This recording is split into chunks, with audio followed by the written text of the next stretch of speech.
Turns out being a good girl is not going to save us from accusation of attempted murder and getting expelled from school. So we're gonna have to be bad. Back at the pub with her dad. Alright then, lass, stop your blubbering. I said this schooling rag wouldn't work out. And there it is, I was right. You think we should give up and go home? Couldn't have put it better myself. Come on, Autumn, go. Or wait, hang on. Is there something you're not telling me? Well... So that's not quite what happened. We just keep changing her story. By the end of it, her story is gonna be like, oh yeah, I actually just shoved her out the window. Verity? It was more like this. Now we're at the library. So, where is she, Ablesham? Today is the day to buy the bush.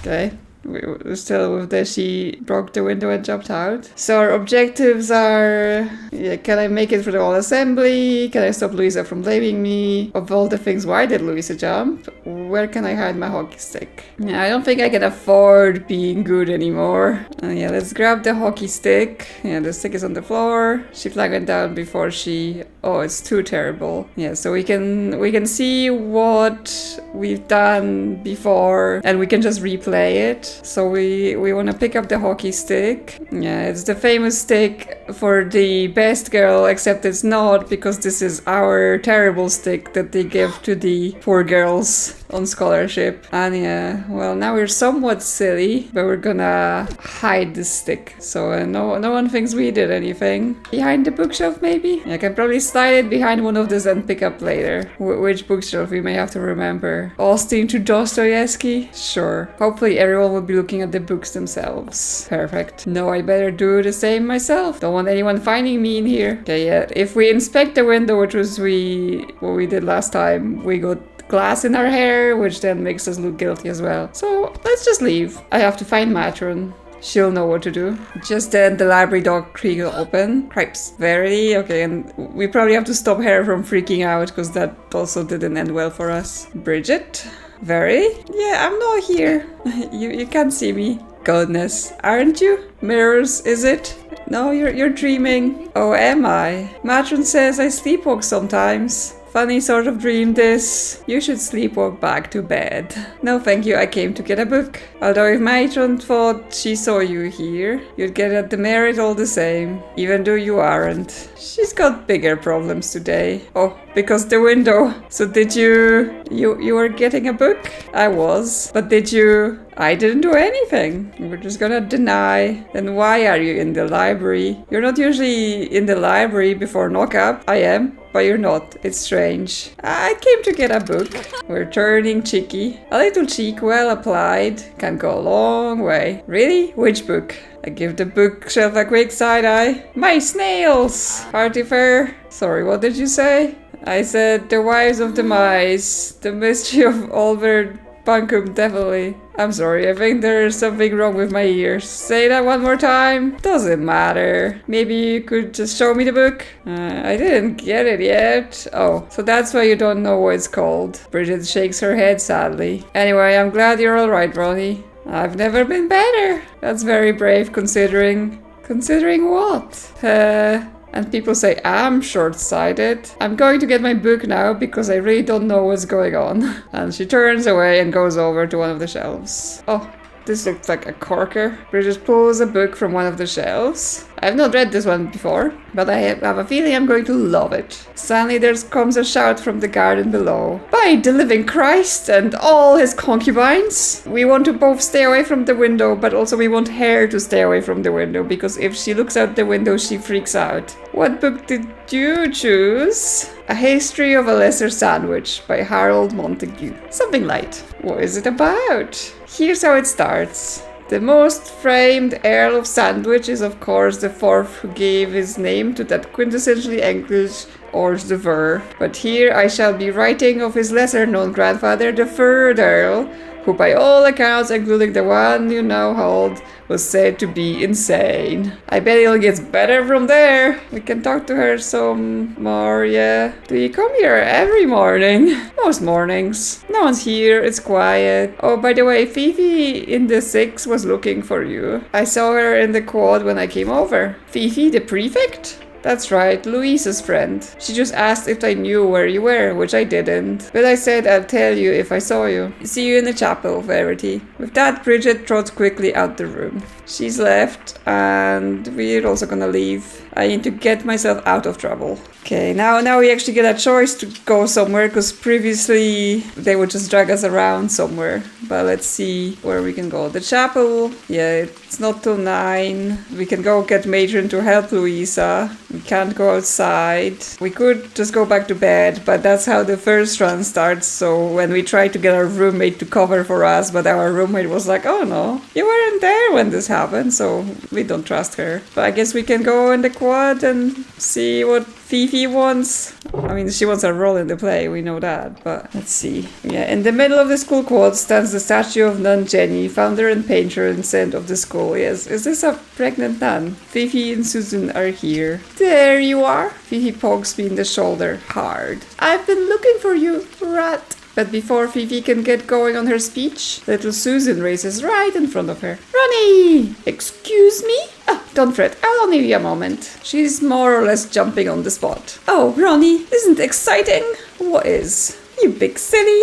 The prize giving this afternoon. And then it's end of term. I'm so nervous, I'm sweating raindrops. Why are you nervous? Well, obviously, because I don't know what I'm going to win. Well, you may not win anything. I never do. Well, of course you don't. It wouldn't be fair if you did. And what do you mean by that? You're here on a scholarship. Everyone knows that. It means you've got a great big boffin brain in there, doesn't it? With that, she flounces away to bother someone else. Where were we? Amersham? But of course. I'll be Hermia, and you will be Bottom. I literally have no idea what you're saying. It's like your accent is so fake, I can't make out the words. She's French. But I'm not gonna do an accent because I can't. So I'm just doing a weird voice for her. It is simple. You will leave the school tonight and you will never come back. And when the play comes, I shall be Hermia and you will be in the gutter like a rat. With that, she swivels and stalks away, nose raised the sky. Okay, we'll just let her go. I bite my tongue and don't shout anything nasty at her, which is pretty heroic of me.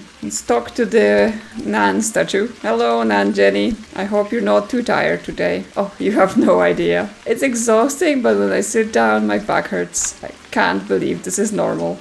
Well, we can talk to her. Maybe we are insane if the statue speaks back to us. Her bulge is quite visible. How much longer do you have? I have no idea. It never seems to get any bigger. Thought, to be honest, if it gets bigger, I'd probably pop. Should we talk to Susan some more? Also, we're just standing in the rain. Susan is still radiating as much energy as a small sun. Do you know about Castle at all? Of course I do, silly. She's my mother. Your mother. Not my real mother, silly. My school mother. Listen, have you seen Louisa? I can't find her anywhere. What should we say? I haven't seen her all day. Oh dear. I was hoping Louisa could help me with my geometry prep. Miss Lemon appears from the school building. Good morning, girls. Aurora habet aurum inor. Let's get out of this rain. She teaches Latin and music. She claps her hands. Service time. More girls are emerging from the school building, yawning and blinking. We cannot talk to her and get ruder. It seems like in some conversation we maybe get those options, not because they change that much, but because we can put our points up if we want to. Yeah, what did the Latin quote mean? It meant get a move on before you miss the good seats. Come on now, girls. Miss Mullen Getaway has a lovely reading planned. Miss, Fifi wants my part in the play. Verity, please. Can we discuss this after chapel, please? Miss Lemon takes my arm deliberately and moves me into the chapel. Miss Lemon has me firmly by the elbow.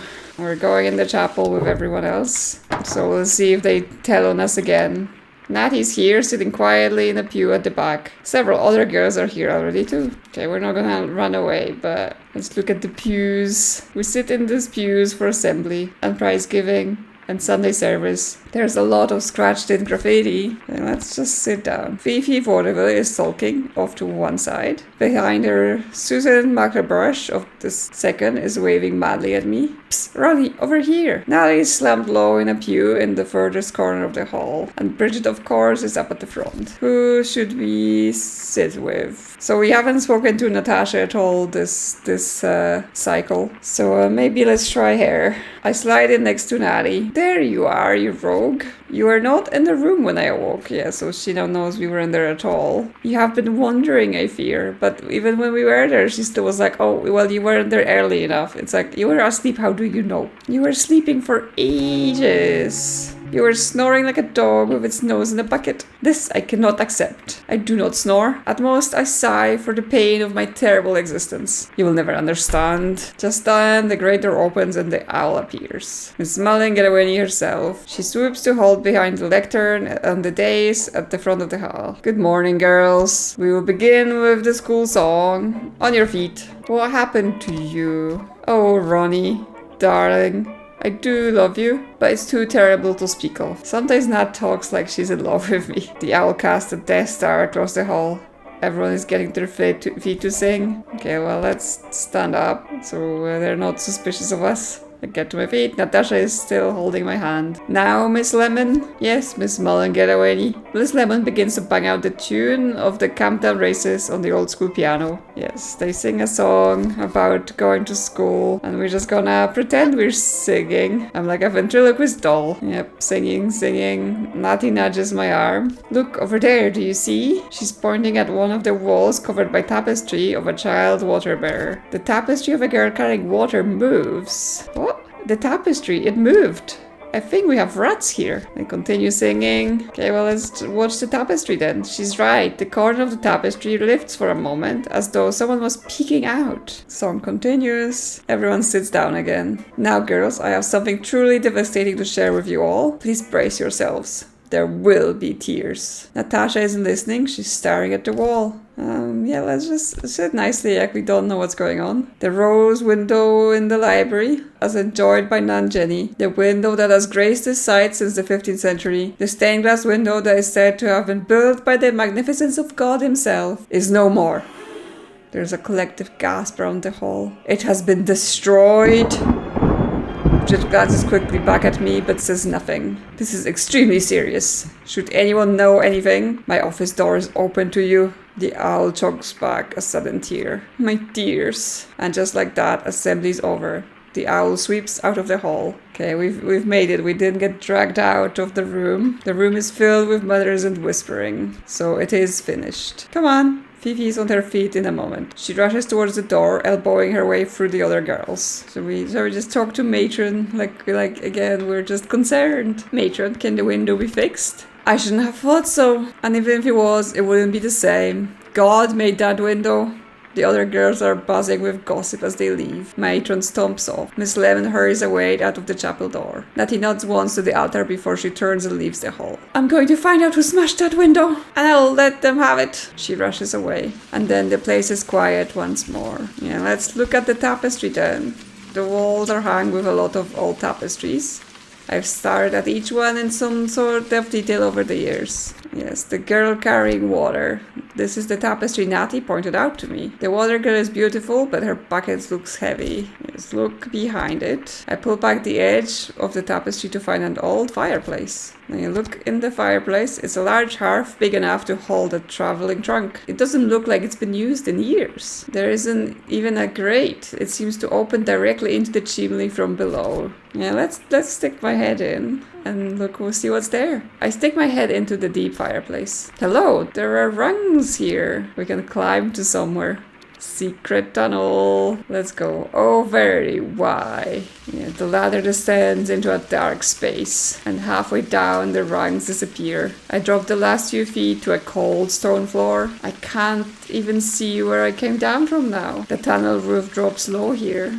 Someone has stacked up cardboard boxes under the overhang, all printed with the school logo. What's in the boxes? The damp means they're almost falling apart. The floor design on the box is turning black with mold. Open a box. I don't think I could open one without it collapsing. But one is open, and inside I can see piles of booklets. I didn't know any of this was under the school. Okay, well, that looks in the open box. School handbooks. Piles of old school handbooks. Old, outdated editions, maybe? Should we take one? I take the copy from the top of the stack and flick through it. Oh, there's a page torn out near the beginning. That's very strange. This place is giving me the heebie-jeebies. So I check another one, check another and another. They're all missing the same page. Mystery. Censorship. Someone's been tearing out the cover sheets of the book. Keep looking through. Keep digging through until I find a book without the page torn out. Oh, the page is just the school logo. The 3 dolphins, but they've been inked in. Tear out the page. I carefully tear the page out and fold it away into my pocket. It's like a maze down here. I hope there isn't a monster. Well, let's go exploring. I creep down the tunnel into the dark. I'm gonna need some sort of lantern to see better. Hello?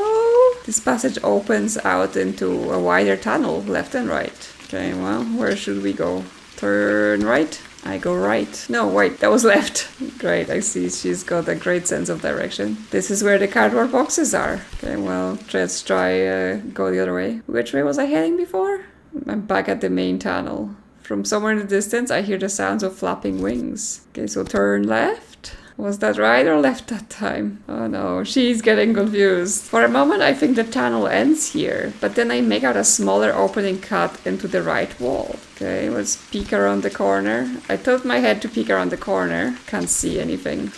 Panic, that's an option now. Let's follow the tunnel. I go right. This tunnel is long. It must go all the way out under the road or something. There's a low opening in the wall on the left here. Like, do we need to keep track of the tunnel layout? Peer into the opening. Another passageway leading off from this one. I wonder what they keep down there. Okay, well, let's take the left opening there. This dead end isn't a dead end, but a staircase leading up to a door. A way out, oh, thank God. An arched brick tunnel leads away from the foot of the stairs into the darkness. Yeah, we can leave back, but let's go back down the tunnel and see what else is there. There goes nothing. I creep forwards. Oh, we're back to the main tunnel, so we wanna go left. Yeah, small passage reading right, but that's not the same. Oh no, are we getting turned around? Take the right opening? This is a low, straight tunnel. The walls are big, dumb stone blocks, like someone has sunk a castle into the earth. It's so cold down here. Keep going. Is this a good idea, Ronnie? Who knows what time it is? We're missing. Okay, we're back at the thing. We'll go left again, I guess. Okay, yeah, so... Wait, I heard something. Listen. I strain to listen, but can make out no details. Okay, then we go to the right. The sound, it's getting a little louder. Okay, listen again. The murmur is indistinct but rhythmic, like low breathing. Should we just walk on? This way then. The corner leads back around to the left. Is this back to that other place? Because like there's this thing on the floor again. The distant echo fades away again. Okay, should we turn back then? Because the stocking was where we found the door. I don't want to get lost down here. Well, stop randomly taking the wrong directions. Yeah, back to the opening. I can hear the distant moaning voice again. Okay, so take the left opening then. Maybe someone's behind the door. This passage is more cramped than the others. A face looms up to me out of the gloom. Ah! But it's just an old painting hung on the flat patch of wall. The murmuring voice grows louder. Okay, the painting. Some old woman, she looks about as evil as anyone could look. The plaque below reads, Mathilde Dauphine. Okay, look closer. I peer closer and the woman in the painting glares at me with affront. Her clothes look about 100 years old. She's carrying a book in one hand and a cane in the other. Okay, let's keep going. I keep going. There's a low opening in the wall on the left here. The echoing voice is very close now. Okay, shall we listen? It's definitely a voice. I can hear it pausing for breath and starting again. Okay, but where is it coming from? Take the left opening. This is a wide, straight tunnel. A distant murmuring grows a little quieter. Okay, can we turn back? Is she gonna end up at the same place? No, because she just goes back to somewhere else. We have more in this thing with every step. Okay. Make it back. Yeah, okay, let's back around to the right, follow the tunnel, and then there should be an opening going left, yes, and then we're gonna take the left opening. The murmur grows louder once more. Listen. The voice is echoing, perhaps it's a song. Keep going. a little further. The passage opens out into a wider tunnel left and right. The echoing voice is very close now. Yeah, but like she won't give me any information like, oh, it's coming from the left or right. Turn left? The tunnel turns a corner to the right. Here, the voice is clearly audible. It's intoning something over and over. Peek around the corner. Peek around the corner to see a half-open wooden door. Candlelight. I can see candlelight. Oh my god, Verity, but what do they keep down here? Yeah, let's open the door. Like, I'm not sure if there's anything more in those tunnels, but let's see. There's a secret cult in the basement. I creak open the door. The eerie voice is strangled to silence. There's a dragged footstep as true from a limping creature. Behind the door stands a figure. A toothless old man glares at me. Oh, hello there, dearie. Come in, do come in, welcome. What are you doing here? What, me? Well, He looks around hopelessly, then shrugs. I live here. The man fusses with the furniture in his room, throwing out an old moldy chair and offering it to me. Let me see now. Tea? That's right, tea. There is a china pot on a crate in the middle of the room. What kind of tea? Is that the... What were they saying? Like the school have to have a chaplain, and they were like, we never see the chaplain. Because he lives in the maze. Yeah, what kind of tea? Nothing special. Just a soothing blend I like, yes. He looks at me expectantly. Where do you get the water? Oh, well, now that's easy. There's a pipe down here. I just siphon it off. You really live here? Yes, well, I suppose I do rather. I mean, yes, it came with, you see, with the title. I have a contract, you see, Tabitha too. Who's Tabitha? Oh, sorry, yes, of course. Tabitha Mullengedaweni. I'm sure she's just Miss Mullengedaweni to you, of course, naturally, yes. So Miss Mullengedaweni doesn't know you're down here? No, goodness gracious. Of course she knows. She's the one who keeps me down here. Her and me, of course, I'm to blame, you see. The owl keeps you down here? Who even are you? I mean, who even are you? Yeah, the school chaplain is hidden in the cellar. Well, I'm the chaplain. That's who I am. Why do you stay down here? Why don't you go somewhere nicer? Like now, where maybe? Can they give you a proper room? I mean, this used to be a dormitory, you see. Before, in the older days, the lower forms, they well slept down in here in racks. Lots of them like fruit on the air vine. You're the chaplain then? Yes, quite right, yes. Yes, indeed. And the owl keeps the chaplain in the cellar. Well, the fact is, our beloved Miss Owl, as you say, she's not so interested in God, really. She's, well, I don't like to say it. She's an atheist. Is Miss Mullengedaweni an atheist? I have heard, I mean, dear me, yes, suggestions of something that happened when she was, well, you know, out in Africa, apparently. I'm sure a place like that can, yes, exactly. I didn't really believe our school had a chaplain. Oh well, I'm rather disappointed by that. I know, I don't have much contact. Miss Mullengedaweni doesn't think it matters, I know, of course. But still, one hopes influence a little here and there. Miss Mullengedaweni doesn't think what matters. Well, you know, he points a finger to the ceiling. She's not convinced about the old, yes, the man upstairs. Apparently I have to be going. I really have to be going. Of course, yes, good idea. Goodbye then, my dear. Goodbye. And maybe, perhaps don't tell anyone you came down here. Why not? I'd be in terrible trouble, I think. Terrible. I'm not really supposed to have visitors, you see. No. Why not? Please. Either go if you're going, or have tea. Fine. I'll have some tea. What could possibly go wrong? I take one more step further into the room. It's like I trip some kind of a wire. You wonderful thing! He races towards me, arms outstretched. I'm rooted to the spot in horror. Then he has me by the arms. What is happening? Get off me! Ah, of course. He scuttles backwards like a crab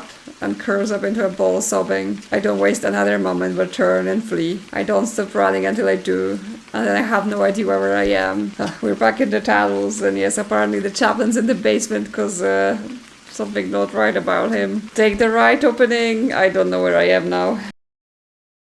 On the wall, someone has stenciled danger, do not pass. Yeah, wonder what's back in here. Can we examine? I run my fingers over the bricks. A few are definitely loose. Push a loose brick. This slides. The brick drops away into the void behind the wall. A stale smell emerges. Look through the hole. I put my ear to the hole, but there's only darkness beyond. I can't see anything more. Push another brick. But as much as I try, I can't find any other bricks that will move. Listen. I put my ear to the hole. There's a sound like singing, constant and quiet. Okay. Whatever's behind here, it's behind here for a reason. Okay, go back. Yeah, the opening is on my right, so I'll just keep going straight. This is the brick-topped wall again. Ow. Okay, go back down. How'd I end up here again? Okay, keep going straight. It's the room with the chairs. And then it's the room with the chairs. So yeah, we turned around in the room and the chairs, walk straight, and we're back around in the room with the chairs. That is not how space works. Just keep going. If we panic, she just runs back to where we were. The room with the chairs again. Oh no, we're trapped. Okay, let's sit down. The cloth is crumbly and dusty. Okay, we can pass some time, but I'm not sure we want that. Yeah, it's just so nice here, no one bothering me. Yeah, just get up. I'm only at this school because my father insisted. You'll be a solicitor, my girl. I have no idea what he meant by that, but somehow he got me here. Please get up. I hate this place. Verily, get up. I hate that name. Alright then, don't want to rot here. Yeah, back along the tunnel, just keep going and somehow don't end up back in the room with the chairs. It's the room with the chairs! Go back down the tunnel and stop going into the room with the chairs. Panic! Ah! I'm going mad down here. I'm never going to escape. In blind panic, I start to run, taking turnings at random. I can't breathe except to scream, but my screams don't make any sound. I can hardly breathe. It's like the air is running out. I trip and fall, then get up and start running again. The walls are closing in, and I don't stop running until I hit a stone wall full in the face. Ow, okay. Apparently that was a shortcut to get to the door. Sadly, I'm back by the stairs again. The tunnel stretches back into the gloom. Okay, yeah, let's just take the door. I've had quite enough of this place. I hurry away up the stairs. Hammer on the door. Open up, open up. Nothing happens. The door is thick and heavy. No one can hear me. I'm trapped down here. I'm trapped. Scream. Only echoes return, and the door is still locked. Weep. There's nothing else for it. I burst into tears, but no one comes to help me, and the door is locked. Claw at it. That works for cats. I claw at the door lock until I find the latch handle. The door falls open and I collapse out into the sunlight. Are you alright, love? I'm just so glad to be alive. Okay. Well, that was an adventure we just took, and it's now midday, so we've been gone for quite a while. Oh yeah, we're supposed to stop Louisa from blaming me and figure out why she jumped. But all we did is visit the creepy basement. Okay, well, we missed geometry apparently. Matron has found Louisa by now, maybe. We can go there and check it out. But also, I'm interested about this bit from the book I found. What is that about? Yeah. Well, I mean, we made it through more of the day than last time. Even from outside, the strong smell of disinfectant makes this a difficult place to be. I'm not really supposed to be here. The sun is for girls who are ill. Knock on the door. Enter. Go in. Matron is here, sleeves rolled up like she's about to unblock a toilet. On the bed, Louisa is lying, very still indeed. Yes, from one of the other beds, a girl looks up grogingly. Who's there? Is that you, Verity? Sally Pibble is bedridden in the sun again. Sally, don't exert yourself now. We want you out of here by open day. I won't be better by open day. I'll never be better. I'm going to die. Is she really going to die? Of course not. But she's going to milk this sore throat of hers like it was a prize Jersey cow. Matron won't show me the charts. Her blessed charts. This isn't a war hospital. We don't have any charts. And you don't have herpes or whatever you think this is. So what have you got? I think it's Spanish flu. My parents died of it, you know. Your parents are in Basingstoke, young lady, as you well know. Honestly, giving young ladies books to read was the worst thing anyone ever did. What is actually wrong with you? No one seems to know. It's in my stomach, and it's not fair. That's enough chattering now. No more of it, if you please. Matron sits in silence behind her desk. Sally glares at her, then begins rummaging for something under her blanket. Watch this. Matron secures my arm with a chain-like grip. I'm taking you to Miss Mullingaraway. Miss Phoebe told me how she found Louisa in the bushes below the window, and Louisa told Fifi what you did. You rotten, stinky devil child. To the tower. Okay, as soon as we out the tunnel, we get dragged to the tower. But then what? Can we blackmail her with our knowledge about the creepy basement dwelling chaplain? Miss Amersham for you, ma'am. This should be quick enough. This one's the one, alright. Phoebe says Louisa told her so herself, if you see what I mean. I'm going back to look after Miss Louisa now. I very much hope all is well with her. Door slams behind me like the jaw of a trap. So, Miss Amersham, do you have something you wish to tell me? I mean, I have plenty to tell you. Sure? Yes? Yes, I can explain everything. She's only asking for the truth and she will know we lied. Lie? Me? I can't lie. I'm as good as gold. Actually, no, you're not. You're pretty cheeky by now. Is that so? Then do tell me this. Did you or didn't you shove Louisa Hardcastle through a stained glass window this morning?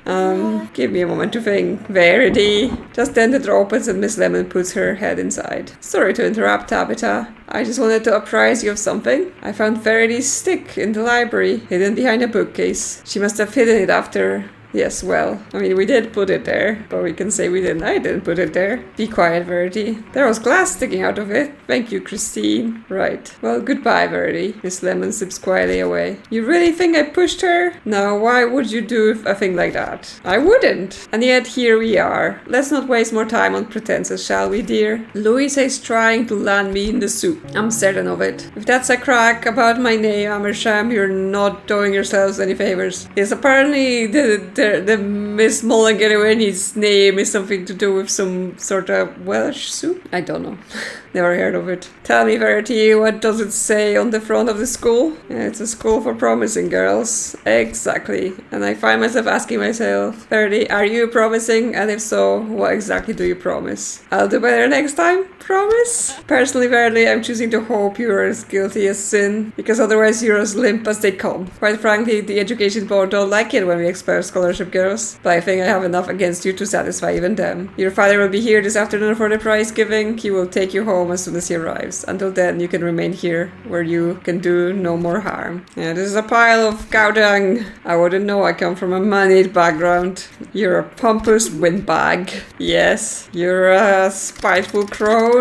You're wayward. Very good, keep it up. You're enjoying this nonsense. Tomorrow, once you're gone, with the grant money still in the school ledger, but one fewer body to feed. That I will enjoy. Verity Amersham, you are expelled. Okay, what did she say? Yeah, we're incompatible, but she has shown some type of initiative. I only hope it is enough to save herself from the path of mental belittlement. Yours in disbelief. If you enjoy my content, consider liking or subscribing, and I will see you soon on another adventure.